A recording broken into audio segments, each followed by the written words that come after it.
नमस्कार, मेरा नाम है अनुज। चंद्र विजय के बाद भारत का सूर्य नमस्कार। चंद्रमा पर विजय पताका लहराने के बाद उत्साह से लबरेज भारतीय अंतरिक्ष अनुसंधान संगठन यानी इसरो ने देश के सौर मिशन आदित्य L1 को लॉन्च कर दिया है। ध्रुवीय उपग्रह प्रक्षेपण यानी polar satellite launch vehicle C57 ने श्रीहरिकोटा के सतीश धवन अंतरिक्ष केंद्र से आदित्य के साथ उड़ान भरी।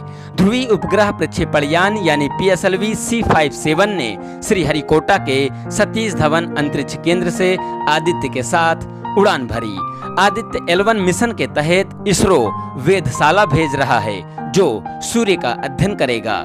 15 लाख किलोमीटर की यात्रा पूरी कर आदित्य सूर्य पृथ्वी प्रणाली के लैग्रेंज पॉइंट 1 यानी L1 की पास की कक्षा में पहुंचेगा और 5 साल के इस मिशन के दौरान आदित्य इसी L1 से सूर्य का अध्ययन करेगा। आदित्य L1 मिशन के तहत इसरो वेधशाला भेज रहा है जो सूर्य का अध्ययन करेगा। 15 लाख किलोमीटर की यात्रा पूरी कर आदित्य सूर्य पृथ्वी प्रणाली के लैग्रेंज पॉइंट 1 यानी L1 की पास की कक्षा में पहुंचेगा और 5 साल के इस मिशन के दौरान आदित्य इसी L1 से सूर्य का अध्ययन करेगा। आखिर यह L1 क्या है? L यानी लैग्रेंज पॉइंट अंतरिक्ष में स्थित उन पॉइंट्स को कहा जाता है जहां दो अंतरिक्ष निकायों जैसे सूर्य और पृथ्वी के गुरुत्वाकर्षण बल के कारण आकर्षण और प्रतिकर्षण का क्षेत्र उत्पन्न होता है। इन पॉइंट्स का उपयोग अंतरिक्ष यान द्वारा ईंधन की खपत को कम करने के लिए किया जाता है। अर्थात L1 क्या है? L for Lagrange.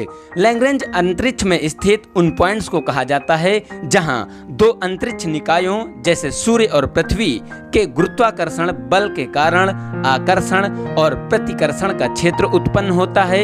In points का उपयोग अंतरिक्ष यान द्वारा ईंधन की खपत को कम करने के लिए किया जाता है। इसका नामकरण इतालवी फ्रांसीसी गणितज्ञ जोसेफ लुइस लैग्रेंज के नाम पर किया गया है और हमारे सोलर अर्थ सिस्टम में टोटल 5 लैग्रेंज पॉइंट्स हैं। इन्हीं 5 लैग्रेंज पॉइंट में से हमारा आदित्य मिशन L1 के पास जा रहा है। इसका नामकरण इतालवी फ्रांसीसी गणितज्ञ जोसेफ लुइस लैग्रेंज के नाम पर किया गया है और हमारे सोलर अर्थ सिस्टम में टोटल 5 लैग्रेंज पॉइंट हैं। इन्हीं 5 लैग्रेंज पॉइंट में से किसी एक L1 पॉइंट के पास हमारा आदित्य मिशन जा रहा है, इसीलिए हमारे मिशन का नाम है आदित्य L1 मिशन। आखिर हम अपने मिशन को L1 बिंदु पर ही क्यों भेज रहे हैं? क्योंकि L1 बिंदु के आसपास कक्षा में रखे गए सैटेलाइट से सूर्य को बिना किसी छाया या ग्रहण के देखा जा सकेगा। इससे वास्तविक समय में सौर गतिविधियों और अंतरिक्ष मौसम पर इसके प्रभाव को समझा जाएगा। अर्थात हम L1 बिंदु पर ही क्यों भेज रहे हैं? क्योंकि L1 बिंदु के आसपास कक्षा में रखे गए सैटेलाइट से सूर्य को बिना किसी छाया या ग्रहण के देखा जा सकेगा। इससे वास्तविक समय में सौर गतिविधियों और अंतरिक्ष मौसम पर इसके प्रभाव को समझा जाएगा।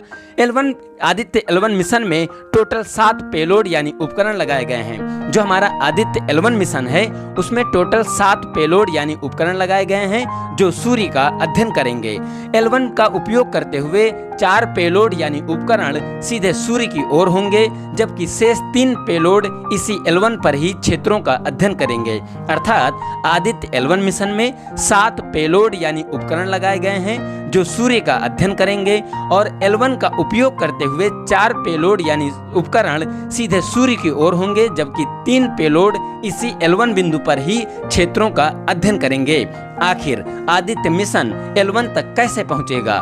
PSLV C57 रॉकेट इसे धरती की निचली कक्षा तक लेके जाएगा। इसके बाद प्रोपल्शन मॉड्यूल की सहायता से इसकी कक्षा को अधिक दीर्घवृत्ताकार किया जाएगा।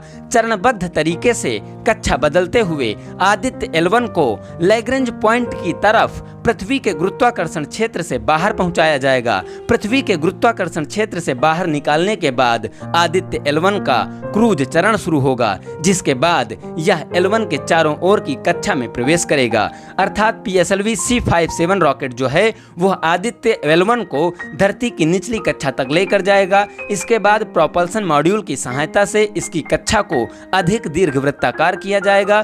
चरणबद्ध तरीके से कक्षा बदलते हुए आदित्य L1 को लैग्रेंज पॉइंट की तरफ पृथ्वी के गुरुत्वाकर्षण क्षेत्र से बाहर पहुंचाया जाएगा। पृथ्वी के गुरुत्वाकर्षण क्षेत्र से बाहर निकालने के बाद आदित्य L1 का क्रूज चरण शुरू होगा, जिसके बाद यह L1 के चारों ओर की कक्षा में प्रवेश करेगा। आदित्य को L1 तक पहुंचने में 125 दिन का वक्त लगेगा। हमारे आदित्य मिशन में टोटल 7 पेलोड यानी उपकरण लगाए गए हैं जो सूर्य का अध्ययन करेंगे। ये 7 पेलोड कौन कौन से हैं, इनका नाम हम जानते हैं। Number 1 visible emission line coronagraph यानी VELC। Number 2 solar ultraviolet imaging telescope यानी SUIT। Number 3 solar low energy X ray spectrometer यानी SOLEXS। Number 4 high energy L1 orbiting X ray spectrometer यानी HEL1 OS। Number 5 Aditya solar wind particle experiment यानी ASPX। Number 6 plasma analyser package for Aditya यानी PAPA. Number 7 advanced triaxial high resolution digital magnetometers. इस प्रकार के 7 payload यानी उपकरण लगाए गए हैं जो सूर्य का अध्ययन करेंगे। Number 1 visible emission line coronagraph यानी VELC। Number 2 solar ultraviolet imaging telescope यानी SUIT। Number 3 solar low energy X ray spectrometer यानी SOLEXS। Number 4 high energy L1 orbiting X ray spectrometer यानी HEL1 OS। Number 5 Aditya solar wind particle experiment यानी ASPX। Number 6 plasma analyser package for Aditya यानी PAPA. Number 7 advanced triaxial high resolution digital magnetometers. इस प्रकार के 7 payload यानी उपकरण लगाए गए हैं। ये पेलोड यानी उपकरण सूर्य का अध्ययन करेंगे। ये किस प्रकार से काम करेंगे, आइए जानते हैं।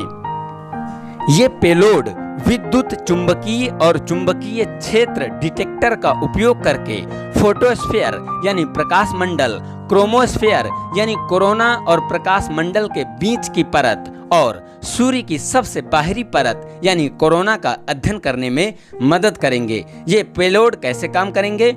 विद्युत चुंबकीय और चुंबकीय क्षेत्र डिटेक्टर का उपयोग करके फोटोस्फीयर यानी प्रकाश मंडल, क्रोमोस्फीयर यानी कोरोना और प्रकाश मंडल के बीच की परत और सूर्य की सबसे बाहरी परत यानी कोरोना का अध्ययन करने में मदद करेंगे। इस प्रकार से ये पेलोड काम करेंगे। आइए जानते हैं किस प्रकार से यह मिशन हमारा स्वदेशी मिशन है।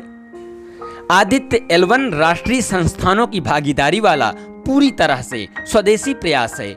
आदित्य L1 राष्ट्रीय संस्थानों की भागीदारी वाला पूरी तरह से स्वदेशी प्रयास है। बेंगलुरु के इंडियन इंस्टीट्यूट ऑफ एस्ट्रोफिजिक्स यानी IIA ने visible emission line coronagraph VELC payload को बनाया है, तो वहीं inter university centre for astronomy and astrophysics Pune ने सोलर अल्ट्रावायलेट इमेजर पेलोड विकसित किया है। अर्थात सोलर अल्ट्रावायलेट इमेजर पेलोड किसने बनाया है? Inter university centre for astronomy and astrophysics Pune ने। और जबकि विजिबल एमिशन लाइन कोरोनाग्राफ यानी VELC पेलोड किसने बनाया है? तो बेंगलुरु के इंडियन इंस्टीट्यूट ऑफ एस्ट्रोफिजिक्स ने। Visible emission line coronagraph payload यह पता लगाने के लिए डाटा जुटाएगा कि कोरोना यानी सूर्य की सबसे बाहरी परत का तापमान लगभग 10 लाख डिग्री तक कैसे पहुंच सकता है, जबकि सूर्य की सतह का तापमान लगभग 6000 डिग्री ही रहता है। अर्थात जो विजिबल एमिशन लाइन कोरोनाग्राफ यानी VELC पेलोड है वह यह पता लगाने के लिए डाटा जुटाएगा कि सूर्य की सबसे बाहरी परत यानी कोरोना का तापमान लगभग 10 लाख डिग्री तक कैसे पहुंच सकता है, जबकि सूर्य की सतह का तापमान लगभग 6000 डिग्री सेल्सियस ही रहता है। दूसरा जो हमारा पेलोड है सोलर अल्ट्रावायलेट इमेजर पेलोड, यह कोरोना और सौर क्रोमोस्फीयर का अध्ययन करेगा। और जो तीसरा है एक्सरे पेलोड, वह सौर लहरों का अध्ययन करेगा। अर्थात solar ultraviolet imager payload corona और क्रोमोस्फेयर का अध्ययन करेगा। एक्सरे पेलोड सौर लहरों का अध्ययन करेगा। तो visual emission line coronagraph payload जो है वह यह पता लगाने के लिए डाटा जुटाएगा कि कोरोना यानी सूर्य की सबसे बाहरी परत का तापमान लगभग 10 लाख डिग्री सेल्सियस कैसे पहुंच सकता है, जबकि सूर्य की सतह का तापमान लगभग 6000 डिग्री सेल्सियस ही रहता है। पार्टिकल डिटेक्टर और मैग्नोमीटर पेलोड, जो पार्टिकल डिटेक्टर और मैग्नोमीटर पेलोड है वह आवेशित कणों और L1 के चारों ओर कक्षा तक पहुंचने वाले चुंबकीय क्षेत्र के बारे में जानकारी जुटाएगा। अर्थात पार्टिकल डिटेक्टर और मैग्नोमीटर पेलोड जो है वह आवेशित कणों और L1 के चारों ओर की कक्षा तक पहुंचने वाले चुंबकीय क्षेत्र के बारे में जानकारी जुटाएगा। आखिर हमारे सौर मिशन का उद्देश्य क्या है? उद्देश्य नंबर 1, सौर वायुमंडल यानी क्रोमोस्फेयर और कोरोना की गतिशीलता का अध्ययन करना। नंबर 2, क्रोमोस्फेयर और कोरोना की ऊष्मा का अध्ययन करना। नंबर 3, कोरोना से विशाल पैमाने पर निकलने वाली ऊर्जा के बारे में अध्ययन करना। नंबर 4, सूर्य के प्रकाश की गतिविधियों और विशेषताओं के बारे में पता लगाना। नंबर 5, आंशिक रूप से चयनित प्लाज्मा की भौतिकी के बारे में जानकारी प्राप्त करना। नंबर 6, सौर वातावरण से प्लाज्मा और चुंबकीय क्षेत्रों के बड़े पैमाने पर विस्फोट का अध्ययन करना। नंबर 7, अंतरिक्ष मौसम की गतिशीलता आदि को समझना। यानी कि हमारा जो सौर मिशन है आदित्य L1 मिशन, उसका उद्देश्य क्या है? तो नंबर 1, सौर वायुमंडल यानी क्रोमोस्फेयर और कोरोना की गतिशीलता का अध्ययन करना।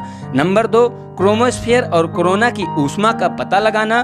नंबर 3, कोरोना से विशाल पैमाने पर निकलने वाली ऊर्जा के बारे में अध्ययन करना। नंबर 4, सूर्य के प्रकाश की गतिविधियों और विशेषताओं के बारे में पता लगाना।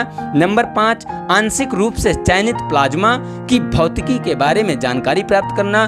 नंबर 6, सौर वातावरण से प्लाज्मा और चुंबकीय क्षेत्रों के बड़े पैमाने पर विस्फोट का अध्ययन करना। नंबर 7, अंतरिक्ष मौसम की गतिशीलता आदि को समझना। सबसे बड़ा उद्देश्य है सौर कंपन का अध्ययन करना। सौर कंपन का अध्ययन करने के लिए सूर्य की निगरानी जरूरी है। जिस तरह पृथ्वी पर भूकंप आते हैं उसी तरह सौर भूकंप भी होते हैं, जिन्हें कोरोनल मास इजेक्शन कहा जाता है।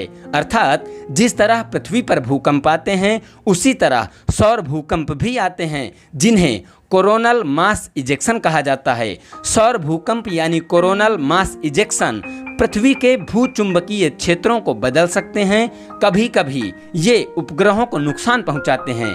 कोरोनल मास इजेक्शन यानी सौर भूकंप के कारण उपग्रहों के सभी उपकरण यानी पेलोड खराब हो सकते हैं। अर्थात सौर भूकंप कोरोनल मास इजेक्शन पृथ्वी के भूचुंबकीय क्षेत्रों को बदल सकते हैं। कभी कभी ये उपग्रहों को नुकसान पहुंचाते हैं। कोरोनल मास इजेक्शन यानी सौर भूकंप के कारण उपग्रहों के सभी उपकरण यानी पेलोड खराब हो सकते हैं। आदित्य L1 मिशन का लाभ क्या है? क्या लाभ है आदित्य L1 मिशन का? इसरो का यह महत्वाकांक्षी प्रयास सूर्य से जुड़ी जानकारी तो देगा ही, अंतरिक्ष में विचरते कृत्रिम उपग्रहों के लिए भी वरदान साबित होगा। सूर्य की सतह पर बनने वाले सौर धब्बों यानी सन स्पॉट, सौर ज्वाला यानी सोलर फ्लेयर्स और सौर तूफान समेत ऐसी गतिविधियां हैं जिनकी निगरानी बहुत जरूरी है। इसके लिए हमारे आदित्य L1 मिशन जैसे मिशनों की बहुत ही सख्त जरूरत है। अर्थात इसरो का यह महत्वाकांक्षी प्रयास सूर्य से जुड़ी जानकारी तो देगा ही, अंतरिक्ष में विचरते कृत्रिम उपग्रहों यानी जो हमारे सैटेलाइट हैं उनके लिए भी वरदान साबित होगा। सूर्य की सतह पर बनने वाले सौर धब्बों यानी सन स्पॉट, सौर ज्वाला यानी सोलर फ्लेयर्स और सौर तूफान समेत ऐसी गतिविधियां हैं जिनकी निगरानी बहुत जरूरी है। इसके लिए आदित्य L1 जैसे मिशन की सख्त जरूरत है। L1 बिंदु पर अब तक अमेरिकी अंतरिक्ष एजेंसी नासा और यूरोपीय स्पेस एजेंसी ही कृत्रिम उपग्रह को पहुंचा पाए हैं। आदित्य L1 की सफलता के बाद भारत यह उपलब्धि हासिल करने वाला तीसरा देश बन जाएगा। अर्थात L1 बिंदु पर अब तक अमेरिकी अंतरिक्ष एजेंसी नासा और यूरोपीय स्पेस एजेंसी ही अपने सैटेलाइट यानी कृत्रिम उपग्रह पहुंचा पाए हैं। अब आदित्य L1 की सफलता के बाद भारत यह उपलब्धि हासिल करने वाला तीसरा देश बन जाएगा। इसके साथ ही हम चंद्रमा पर पहुंचने वाले चौथे देश बन चुके हैं और चंद्रमा के दक्षिणी ध्रुव पर पहुंचने वाले दुनिया के पहले देश भी हम बन चुके हैं। सूर्य की किरणों के बिना जीवन की कल्पना नहीं की जा सकती। यह मिशन पर्यावरणीय विज्ञान के लिए भी प्रभावी होगा और पृथ्वी की वायुमंडलीय गैस का डाटा जुटाएगा। अर्थात सूर्य की किरणों के बिना जीवन की कल्पना नहीं की जा सकती। यह मिशन पर्यावरणीय विज्ञान के लिए भी प्रभावी होगा और पृथ्वी की वायुमंडलीय गैस का डाटा जुटाएगा। मिनी आइस एज का पूर्वानुमान बताने में संभवतः आदित्य L1 महत्वपूर्ण भूमिका निभाएगा। खगोल विज्ञान के क्षेत्र में अध्ययनरत युवाओं, विश्वविद्यालय के विद्यार्थियों को इस मिशन से प्राप्त सूर्य के डाटा का विश्लेषण करने व सीखने का मौका मिलेगा। खगोल विज्ञान के क्षेत्र में अध्ययनरत युवाओं, विश्वविद्यालय के विद्यार्थियों को इस मिशन से प्राप्त सूर्य के डाटा का विश्लेषण करने व सीखने का मौका मिलेगा। ऊर्जा के सबसे बड़े स्रोत सूर्य के अतीत, वर्तमान और भविष्य का पता लगाया जाएगा। ऊर्जा के सबसे बड़े स्रोत सूर्य के अतीत, वर्तमान और भविष्य का पता लगाया जाएगा।